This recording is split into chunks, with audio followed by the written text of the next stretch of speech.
నేటి ముఖ్యాంశాలు. రోడ్డు ప్రమాదాల నియంత్రణ అందరి బాధ్యత. జాతీయ రహదారుల భద్రతా ఉత్సవాల్లో ఎస్పీ నంద్యాల కోటిరెడ్డి. ప్రత్యేక అధికారులు మీ ప్రత్యేకతను చాటండి. ఎమ్మెల్యే బుయ్యని మనోహర్ రెడ్డి.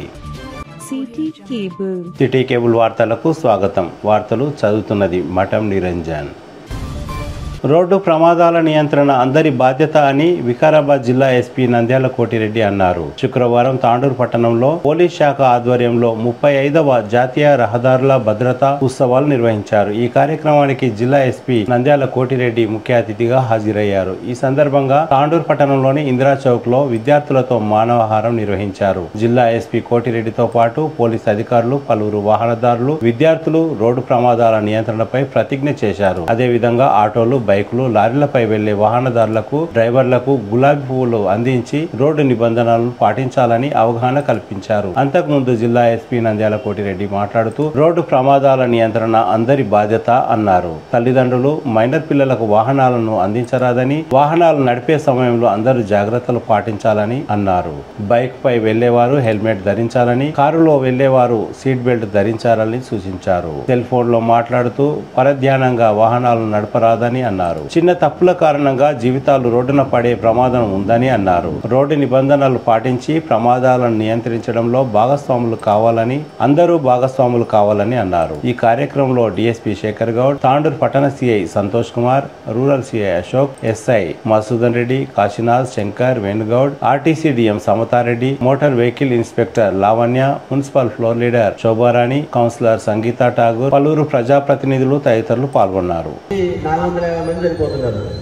అట్లా చూసుకుంటే ఒక సంవత్సరంలో 1,60,000, 1,70,000 మంది చనిపోతున్నారు.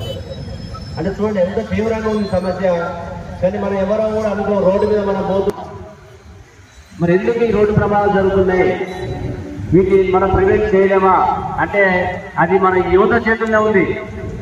అందుకనే మిమ్మల్ని ఇన్వాల్వ్ చేసినాము. ఈ చనిపోయేటటువంటి ఒక సంవత్సరంలో చనిపోయేటువంటి 1,60,000 మందిలో 20 years నుంచి ఎవరంటే 20 నుంచి 40 years ఉన్నటువంటి వాళ్ళు. మరి అలాంటి వాళ్ళు చనిపోతున్నప్పుడు మనందరం కూడా ఆ ఎవిడెన్స్ లేకపోతే, ఆ ఎడ్యుకేషన్ కాకపోతే, దాని మీద మనం డిస్కస్ చేసుకోకపోతే ఈ సమాజం కొన్ని రోజులకి నిర్వీర్యమైపోయేటువంటి అవకాశం ఉంది. మరి మనం యాక్సిడెంట్ తీసుకుంటే మన జిల్లాలో కూడా ఎక్కువ యాక్సిడెంట్లు 20% వేడి ద్వారా అవుతున్నాయంటే బైక్ తోటి అవుతున్నాయి. ఈ బైక్ లో కూడా ఎక్కువ అవుతున్నాయి అంటే డ్రంక్ అండ్ డ్రైవ్, తాగి వాహనాలు నడపడం అవుతున్నాయి. దీన్ని మనం ప్రివెంట్ చేసుకోలేదా?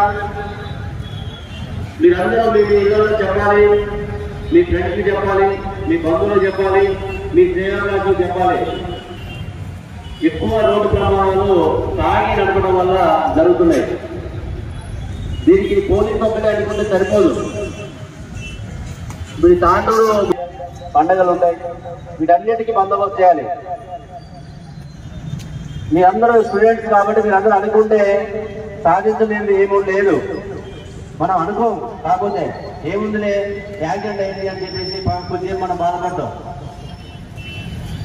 ఈ డ్రంక్ అండ్ డ్రైవ్ వల్ల ఎక్కువ అవుతున్నాయి కాబట్టి మైనర్ డ్రైవింగ్ 18 సంవత్సరాల లోపు వాళ్ళని వెహికల్స్ నడపొద్దని మనకి చట్టం చెప్తుంది. అయినా కూడా మన తల్లిదండ్రులు వాళ్ళకి వెహికల్స్ ఇస్తున్నాం. మన పిల్లలు కూడా తెలిసి ఆ తప్పు చేస్తున్నాం. కాబట్టి మైనర్స్కి డ్రైవింగ్ ఇవ్వద్దు. అదేవిధంగా హెల్మెట్ లేకుండా డ్రైవింగ్, బాడీలో ఎక్కడ జరిగినా కూడా కాలినా చేయరినా కూడా పెద్ద ఇబ్బంది ఉండదు. కానీ హెడ్ ఇంజరీ అయినప్పుడు ఇమీడియట్గా చనిపోయే అవకాశం ఉంటుంది. మనం సెల్ ఫోన్ కొనుక్కుంటాం, 10,000 రూపాయలు 20 రూపాయలు సెల్ ఫోన్ కొనుక్కుంటాం, దానికి మంచిగా దాటేసుకుంటాం ఒక 1,000 రూపాయలు పెట్టి. కానీ మనకి విలువ కట్టలేని ప్రాణం అండి. ఈ విలువ కట్టలేని ప్రాణానికి ఒక 1,000 రూపాయలు 2,000 పెట్టి హెల్మెట్ కొనుక్కోలేకపోతున్నాం. 1,00,000 రూపాయలు పెట్టి బైక్ కొంటున్నాం, 1,50,000 పెట్టి బుల్లెట్ కొంటున్నాం, హై ఎండ్ వెహికల్స్ కొంటున్నాం, కానీ హెల్మెట్ కొనట్లేదు. ఇది కూడా గమనించాలి. మీరందరూ కూడా ఇక దాదాపు 200 నుంచి 300 మంది స్టూడెంట్స్ వచ్చారు. అదేవిధంగా ఇంకా మన పెద్దలు కూడా ఉన్నారు ఇక్కడ. మీరందరూ కూడా ఈ డిస్కస్ చేసిన పాయింట్స్ తాగి వాహనాలు నడపొద్దనేది, మైనర్స్కి చిన్నపిల్లలకి వెహికల్స్ ఇవ్వద్దని, అదేవిధంగా తప్పకుండా బైక్ నడిపితే హెల్మెట్ పెట్టుకోవాలని. తర్వాత ట్రిపుల్ రైడింగ్ కూడా నిన్న కూడా మనకి పరిగిలో రాత్రి యాక్సిడెంట్ అయింది. బైక్ మీద ముగ్గురు నడుపుతున్నారు, ఎదురుగా వస్తున్న ఆటోకి తగిలి ఇద్దరు చనిపోవడం జరిగింది. స్టూడెంట్స్ బీటెక్ చేస్తున్న స్టూడెంట్స్ డిగ్రీ అని బీటెక్ చేస్తున్నారు. మరి ఆ కుటుంబానికి ఎంత బాధ ఉంటుందనేది మనం ఆలోచించాలి. ఇలా చాలా సందర్భాల్లో ట్రిపుల్ రైడింగ్ జరుగుతున్నది. వీటన్నిటిని కూడా మనం నివారించుకోవచ్చు, మనం ప్రివెంట్ చేసుకునే అవకాశం ఉంది. ఓవర్ స్పీడింగ్ కూడా చాలా వరకు యాక్సిడెంట్స్ ఓవర్ స్పీడ్ తోటి కూడా జరుగుతున్నాయి. వీటన్నింటి కూడా మీరు ప్రతి ఒక్కరు మీకు స్టూడెంట్స్ కాబట్టి మీకు సిలబస్లో కూడా ఉంటుంది road awareness, road safety, traffic rules, regulations. కాబట్టి వీటన్నింటినీ మీరు గమనించి, మీరందరూ ఎండలో ఉన్నారు కాబట్టి నేను ఎక్కువసేపు మాట్లాడదలుచుకోవట్లేదు. మీరు అవగాహన కలగాలి. కేవలం మీరే కాదు, ఇక్కడికి వచ్చినటువంటి 300-400 మంది కాదు, మీరు 3000 మంది 4000 మందికి రిప్రజెంటేటివ్ కావాలి. వాళ్ళలో ప్రతి ఒక్క మనిషి ఒక 10 మందికి అవగాహన కల్పించాలి. ఇవాళ ఎస్పీ గారు వచ్చారు, తాండూరు పోలీసు వాళ్ళు ఇంత పెద్ద కార్యక్రమం చేశారు, వాళ్ళు ఎవరి కోసం చేస్తున్నారు అనేది మీరు గమనించాలి. వచ్చి మమ్మల్ని ఎండలు నిలబెట్టి ఒక అర్ధగంట సేపు ఇబ్బంది పెట్టినట్టు మీరు అనుకుంటే మన భారతదేశం ఇంకా ముందు పోదుగా. ఈ దేశం నాకు ఏమి ఇచ్చిందని ప్రతి ఒక్కరు అనుకుంటారు, కానీ ఈ దేశానికి మనం ఏమి ఇస్తున్నాం అనేది ఇంపార్టెంట్. మీరు దీన్ని గమనించి మేము కోరుతున్నది ఏం లేదు మిమ్మల్ని నుంచి, కేవలం జాగ్రత్తలు పాటించండి. మీ ప్రాణాలను మీరు రక్షించుకోండి, మీ ఎదుటి వారి ప్రాణాలను రక్షించండి. దాదాపు సంవత్సరానికి భారతదేశంలో 160,000 మంది చనిపోతున్నారు, యువత చనిపోతున్నది. 20 సంవత్సరాల నుంచి 40 సంవత్సరాల మధ్య వీళ్ళందరూ మనం కాపాడుకోవాలి. అదేవిధంగా మన తాండూరు టౌన్లో కూడా ట్రాఫిక్ సమస్యలు చాలా ఉన్నాయి. మున్సిపాలిటీ వారిని కూడా మేము రిక్వెస్ట్ చేసినాం ఈ సిగ్నల్స్ పనిచేసే విధంగా చూడాలని. మేము కూడా ట్రాఫిక్ పోలీస్ స్టేషన్ ఇక్కడ ఏర్పాటు చేయడం జరిగింది. దానికి కూడా సిబ్బంది పెంచుతాం. ఈ ట్రాఫిక్ రెగ్యులేషన్ అయ్యే విధంగా, ఈ సిగ్నల్స్ పనిచేసే విధంగా చూస్తూ చెప్పి మీ అందరికీ హామీ ఇస్తూ, ఇప్పుడు అందరూ కూడా మానవారంలాగా మీరు నిలబడ్డారు కాబట్టి అందరూ ప్రతిజ్ఞ చేయాలని చెప్పేసి చేతులు ముందుకు చాచి ప్రతిజ్ఞ చేయాలి. ఆ ప్రతిజ్ఞ తర్వాత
నా వంతు బాధ్యత నేను నిర్వహిస్తాను.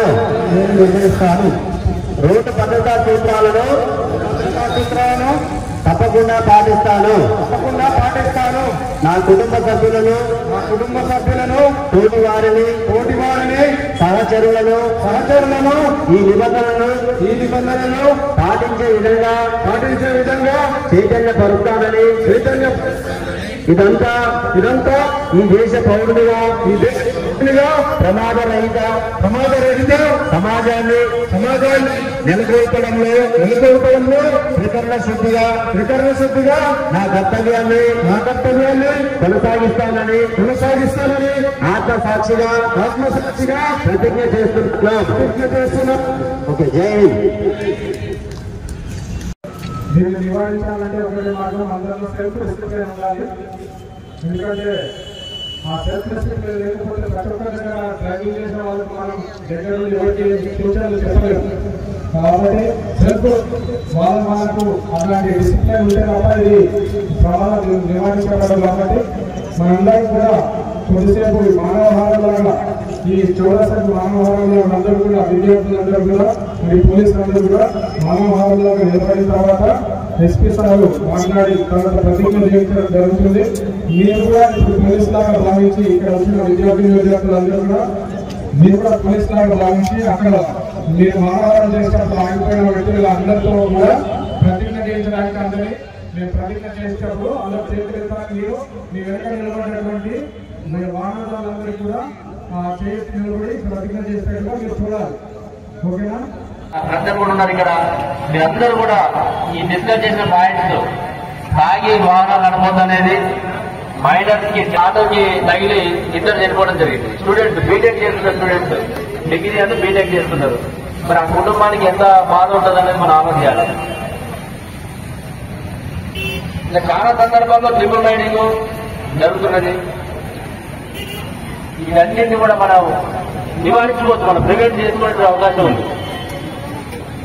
ఓవర్ స్పీడింగ్ కూడా చాలా వరకు యాక్సిడెంట్స్ ఓవర్ స్పీడ్ తోటి కూడా జరుగుతున్నాయి.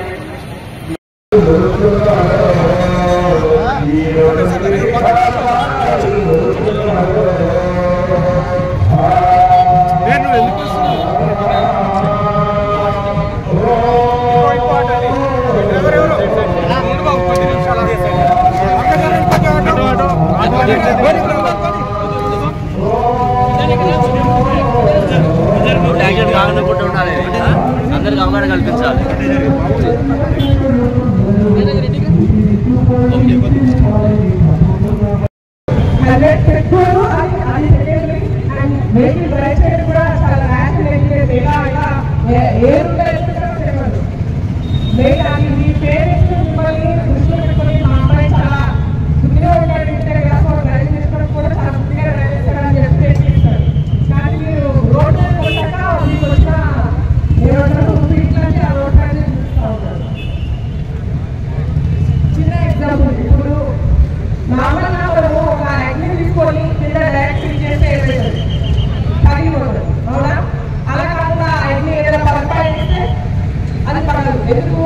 మధ్యలో దానికి సపోర్ట్ ఉంటుంది. అండ్ రెండోది ఆ ఫోన్ మెటీరియల్ వల్ల అది పడుకుంటుంది. అలాగే మనం రోడ్డు హెల్మెట్ పెట్టుకుంటే నడిస్తే డైరెక్ట్ కళ్ళు తాకి దెబ్బతలిగి చనిపోతారు. అదే హెల్మెట్ పెట్టుకుంటే మనకి ప్రొటెక్షన్ ఉంటుంది. అలాగే లోపల ఉన్న ఫోన్ మెటీరియల్ ఆ షాక్స్ ని అబ్జర్వ్ చేసుకుంటారు. మీరు స్టూడెంట్స్ కాబట్టి మీరు ఏమని మీకు చెప్తున్నారు. కనుక హెల్మెట్ కంపల్సరీ. అందరి దగ్గర ఫోన్ యూజ్ చేస్తారా? అమ్మాయిలు అందరూ ఫోన్ యూజ్ చేస్తారా? చేస్తున్నారు కదా. మరి ఫోన్ ఏం చేస్తున్నారు మీరు? సెల్ ఫోన్కి ఏం చేస్తున్నారు? బలగాలి full cover case with screen guard, అవునా, విత్ వారంటీ.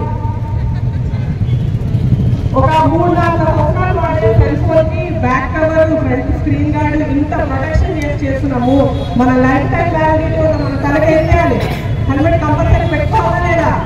ఫోన్ అయితే రిప్లేస్మెంట్ ఉంటుంది, కానీ హెడ్ కానీ బ్రెయిన్ కానీ రిప్లేస్మెంట్ ఉండదు. కనుక ఖచ్చితంగా హెల్మెట్ పెట్టుకుని వెహికల్ డ్రైవ్ చేయాలి. ఇంటి దగ్గర పేరెంట్స్ వెళ్ళేటప్పుడు నాన్న సెల్ ఫోన్ మర్చిపోయినామని చెప్పి తీసుకెళ్ళివ్వడం కాదు, నాన్న హెల్మెట్ మర్చిపోయినామని చెప్పి తీసుకెళ్ళాలి. కంపల్సరీ హెల్మెట్ పెట్టుకుని డ్రైవ్ చేయాలి. బండికి కీస్ ఎంత ముఖ్యమో హెల్మెట్ కూడా అంతే ముఖ్యం. బండి కీస్ తో స్టార్ట్ చేసినట్టు హెల్మెట్ కూడా తలకు పెట్టుకుని బండి స్టార్ట్ చేయాలి. అలాగే స్టూడెంట్స్ మళ్ళీ ఇంకొక విషయం చెప్తున్నా. సెల్ ఫోన్ గురించి మాట్లాడాలంటే సెల్ ఫోన్ డ్రైవింగ్ గురించి కూడా మాట్లాడుకోవాలి. మనము ఏమంటారు 5 నిమిషాలు సెల్ ఫోన్ లేకపోయినా బైక్ లేదు మనసుకు వచ్చేస్తుంది ఈ రోజుల్లో. ఎవరో కాల్ చేస్తూ ఉంటారు. కాల్ చేస్తే మీరు వెంటనే బాగా ఉంటారు, నేను బైక్ డ్రైవింగ్ చేస్తున్నా తర్వాత మాట్లాడతా అని చెప్పాలి. కానీ అప్పుడే చేసి ఫోన్లో మాట్లాడదు. అండ్ రెండోది కొంతమంది నేను అబ్జర్వ్ చేసిన రోడ్లో హెల్మెట్ లోపల చెవుకి ఫోన్ పెట్టి డ్రైవ్ చేస్తూ ఉంటాడు. అలా డ్రైవ్ చేస్తే ఏమవుతుంది? ఫ్రంట్ ఏమైతుందో తెలియదు, రోడ్ పైన ఎవరు వస్తుందో ఏం కనిపించదు. సెల్ ఫోన్ వల్ల మైండ్ డిస్ట్రాక్ట్ అవుతుంది. మనం ఏం చేస్తున్నాం, ఎక్కడ నడుస్తున్నాము, డ్రైవింగ్ పైన చాలా కాన్సన్ట్రేట్ చేయాలి. ఇద్దరు రోడ్ పైన డ్రైవ్ చేస్తున్నామంటే ఫ్రంట్ ఏమవుతుంది, సైడ్ ఏమవుతుంది అని అబ్జర్వ్ చేసుకుని డ్రైవ్ చేయాలి. అలా ఆటోలు నడిపేటప్పుడు వాళ్ళు ఏం చేస్తారు, నార్మల్గా నడిపేటప్పుడు బాగానే నడుపుతారు. కానీ ఎవరైనా చెకింగ్ వస్తున్నారు లేదంటే ఏదైనా చలాన్ రా మీరు కూడా పోలీస్ లాగా భావించి అక్కడ మీరు మానవరం చేసేటప్పుడు ఆగిపోయిన వ్యక్తులు అందరితో కూడా ప్రతిజ్ఞ చేయించడానికి అందరినీ మేము ప్రతిజ్ఞ చేసేటప్పుడు అందరు చేతులు ఎత్తాలి. మీరు మీ వెనక నిలబడేటువంటి మీ వాహనాలందరూ కూడా చేసి నిలబడి ప్రతిజ్ఞ చేసేట్టుగా మీరు చూడాలి. ఓకేనా? దయచేసి అందరూ ట్రాఫిక్ ఆపేయండి. మానవహారం కొరకు, రోడ్డు భద్రత కొరకు మా జేసీ సార్ గారు రోడ్డు పెద్దలు మీకు చెప్తారు. మీరు ఇమీడియట్గా రౌండ్ నిలబడతారు. సార్ ప్రతిజ్ఞ చేపిస్తాడు.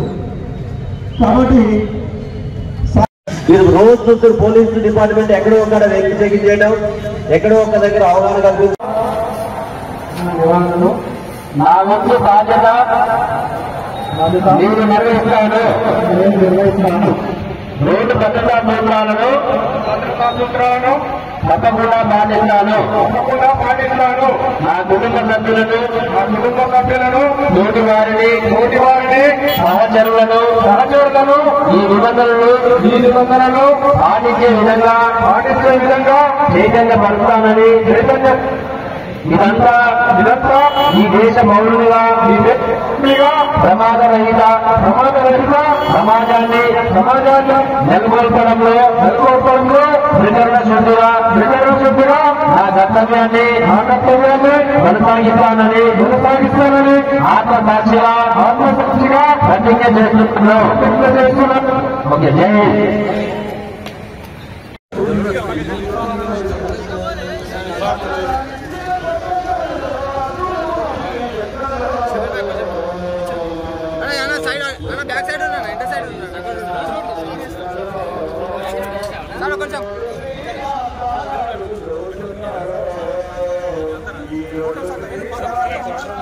కొంచెం ఇంటికి రా.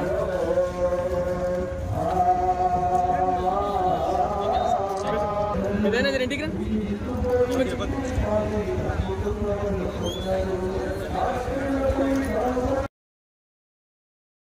ఈరోజు తాండూరు టౌన్లో రోడ్డు భద్రతా వారోత్సవాల్లో భాగంగా ఇక్కడ ప్రోగ్రామ్ చేయడం జరిగింది.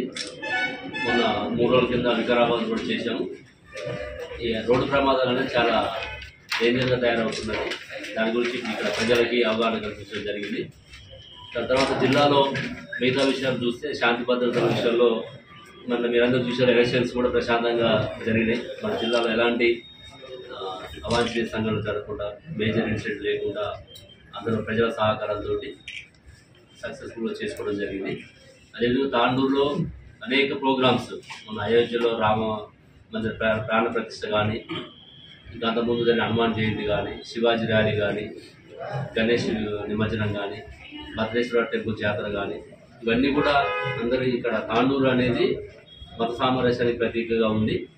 అదే టెంపోని కంటిన్యూ చేస్తూ రేపు రాబోయేటువంటి శివాజీ ర్యాలీని కూడా మంచి అందరి సహకారంతో సక్సెస్ఫుల్గా కంప్లీట్ చేస్తాం. ఇకపోతే జిల్లాలో గాంజా అనేది కూడా తక్కువనే ఉన్నది. మనం కూడా కేసులు చేస్తున్నాము, ఎప్పటికప్పుడు ఇన్ఫర్మేషన్ పెట్టుకుంటున్నాం. మనకి ట్రైన్స్లో వస్తున్న ఇన్ఫర్మేషన్ మీద రైల్వే డిపార్ట్మెంట్ కూడా కోఆర్డినేషన్ ఉన్నాం. దానికోసం టాస్క్ ఫోర్స్ కూడా ఏర్పాటు చేయడం, రౌండ్ షీట్స్ కానీ సస్పెండ్ షీట్స్ ఓపెన్ చేస్తున్నాం. అదేవిధంగా ఇంకా ఇక్కడ మనకి ఇసుక అనేది కూడా ఇంకా పేపర్లో వస్తూనే ఉంది. మనం రెవెన్యూ వాళ్ళు దాన్ని టేకప్ చేసి మైనింగ్ రెవెన్యూ పర్మిషన్ తోటి ఇస్తున్నప్పటికీ కూడా దాంట్లో కొన్ని డీవియేషన్ జరిగి పర్మిషన్ మించి చేయడం కానీ, నైట్స్ నడపడం కానీ చేసి దానికి కూడా మా అధికారులకి ఆదేశాలు ఇవ్వడం జరిగింది. స్ట్రిక్ట్గా దాన్ని ఎన్ఫోర్స్మెంట్ చేయడం. అదేవిధంగా రూపాయి కిలో బియ్యం కూడా డైవర్షన్ అవుతున్న దాని మీద సివిల్ సప్లై డిపార్ట్మెంట్ కూడా కోఆర్డినేట్ చేస్తున్నాం. ప్రతిదీ ఏ ఎన్ఫోర్స్మెంట్ ఉన్నా సరే, ఆహార కల్తీ విషయంలో కావచ్చు, గాంజా కావచ్చు, ఇసుక కావచ్చు, బియ్యం కావచ్చు, ఏదున్నా సరే దాంట్లో కూడా సీరియస్గా ఇన్స్ట్రక్షన్స్ ఇస్తున్నాం. ఎంత పెద్దవాళ్ళు ఉన్నా సరే వాళ్ళ మీద యాక్షన్ తీసుకోమని చెప్తున్నాం. ఎవరిని కూడా దీంట్లో స్పేర్ చేసేది లేదు. ఇంకా కూడా మీ నోటీసులు ఏమైనా ఉంటే కూడా మా నోటీస్ తీసుకురావచ్చు. సార్, ఈ తాండూరులో traffic police station last year open చేస్తారు. అక్కడ స్టాఫ్ ఫుల్ఫిల్డ్గా లేకపోవడం వల్ల ఉన్న వాళ్ళతోనే నెట్టుకోవడం అంటే మనకి ఏంటంటే అఫీషియల్గా గవర్నమెంట్ నుంచి ట్రాఫిక్ రండి గవర్నమెంట్ నుంచి శాంక్షన్ కాలేదు. ఇంకా మనం ఉన్న పరిధిలో సిబ్బంది, దాని మీద సిబ్బంది అనేది మనకి అలాట్మెంట్ కాలేదు. ఉన్న టౌన్ నుంచే తర్వాత కొంచెం ఈ ప్రాంతంలో ఉన్న పోలీస్ స్టేషన్ నుంచి కొంతమందిని మనం అలాట్ చేసి, డిస్ట్రిక్ట్ నుంచి కొంతమంది అలాట్ చేసి చేస్తున్నాం. దానికి మేము మున్సిపల్ చైర్పర్సన్ గారు కూడా రిక్వెస్ట్ చేసినాం, గతంలో కూడా చేసినాం, కలెక్టర్ గారు కూడా చేసినాం.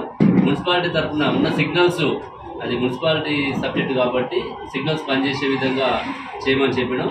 కొత్త వాటిని కూడా పెంచుకోవడానికి వాళ్ళ మీటింగ్స్ పెట్టి వాళ్ళతో డిస్కస్ చేస్తాం. పెరుగుతున్న జనాభాకి అనుగుణంగా టౌన్ కూడా విస్తరిస్తున్నది. వీటన్నిటికి తగ్గట్టు మేము కూడా స్ట్రెంత్ని పెంచుతాం. ఇక్కడ ఆర్ఎండ్బి వాళ్ళు స్పీడ్ బ్రేకర్స్ చాలా ఇస్తుంది, అంటే అన్లిమిటెడ్, అంటే అవసరం, కానీ అక్కడ సేఫ్టీగా సిగ్నల్స్ అవి పెట్టకపోవడం వల్ల యాక్సిడెంట్ చాలా. మెయిన్ హైదరాబాద్ రూట్లో రాజీపూర్ దగ్గర ఒక లేడీ చనిపోయింది ఇంతకుముందు, 2-3 యాక్సిడెంట్ అయ్యి చాలా ప్రమాదాలు జరుగుతుంది. వాళ్ళ కోఆర్డినేషన్ అది coordination meeting every year collector గారి ఆధ్వర్యంలో జరుగుతున్నది. రోడ్డు సేఫ్టీలో భాగంగా అప్పుడు అన్ని డిపార్ట్మెంట్స్, ఆర్ఎండ్బి, Panchayati Raj, municipality, police, revenue, national highway authority అందరితో కూడా కోఆర్డినేషన్ జరుగుతుంది. దాన్ని తప్పకుండా ఆ నోట్స్లో పెడతాం. అది స్పీడ్ బ్రేకర్స్ ఎక్కడ వేయాలి అనేది దానికి నిబంధనలు ఉంటాయి కాబట్టి మనం దాన్ని కాన్ఫిడెన్స్లో తీసుకొని మీరు చెప్పిన విషయాన్ని రాబోయే రోజుల్లో వాటి మీద కూడా మేము ప్రివెంటివ్ మెజర్స్ తీసుకుంటాం. అట్లా ఏం లేదు, అంటే ఇప్పుడు ఎలక్షన్స్ అయిపోయినాయి కాబట్టి మనం టర్మ్ అయిపోయిన వాళ్ళు కావచ్చు, తర్వాత వాళ్ళ పర్ఫార్మెన్స్ బట్టి కావచ్చు, తర్వాత ఇంకో కాడ వాళ్ళ సర్వీసెస్ అవసరమై ఉండొచ్చు, అట్లా దాంట్లో భాగంగా జరుగుతుంది. అంటే ఒకసారి పరస్పరం ఎప్పుడు కొనసాగుతూ ఉంటుంది. 1 year, 2 years, 3 years ఇట్లా పీరియడ్ అయిపోయినప్పుడు జరుగుతూనే ఉంటుంది. ఊళ్ళ వద్ద ఫ్రీ లిఫ్ట్ అనేది సరిగ్గా లేదు సార్. జనవరి 31తో గ్రామ పంచాయతీ సర్పంచ్ల పదవీ కాలం ముగిసిన సందర్భంగా ప్రభుత్వం గ్రామ పంచాయతీ పరిధిలో ప్రత్యేక అధికారులను నియమించడం జరిగింది. ఈ సందర్భంగా తాండూరు ఎమ్మెల్యే ఉయ్యని మనోహర్ రెడ్డి ఒక ప్రకటన విడుదల చేస్తూ నియోజకవర్గంలో ఉన్న గ్రామాలకు నియమించబడిన అధికారులు ప్రజలకు అందుబాటులో ఉంటూ సమస్యలను పరిష్కరించే దిశగా పనిచేయాలని అన్నారు. వచ్చే వేసవి కాలాన్ని దృష్టిలో ఉంచుకొని పల్లెల్లో ఎలాంటి త్రాగునీటి ఎద్దడి లేకుండా చూసుకోవాలని, ఎక్కడైనా పైప్ లైన్ లీకేజీలు కానీ, విద్యుత్ సమస్యలు కానీ ఉంటే తన దృష్టికి తీసుకురావాలని ఎమ్మెల్యే కోరారు. ఎక్కడ కూడా నిర్లక్ష్యం వహించకుండా గ్రామ పంచాయతీ సిబ్బందితో సమన్వయం చేసుకుంటూ ప్రతిరోజు చెత్త సేకరణతో పాటు పారిశుద్ధ్య పనులు చేపట్టే విధంగా చూడాలని అన్నారు. గ్రామంలోని ప్రతి ఒక్కరూ ప్రత్యేక అధికారులకు సహకరించి గ్రామ అభివృద్ధిలో ప్రతి ఒక్కరూ భాగస్వామ్యం కావాలని ఎమ్మెల్యే కోరారు. తిరిగి వచ్చే బులెటిన్ లో తాజా వార్తలతో మళ్ళీ కలుద్దాం. అంతవరకు సెలవు, నమస్కారం. మరిన్ని వార్తల కోసం ఛానల్ ను సబ్స్క్రైబ్ చేయండి, షేర్ చేయండి, లైక్ చేయండి, కామెంట్ చేయండి. CT Cable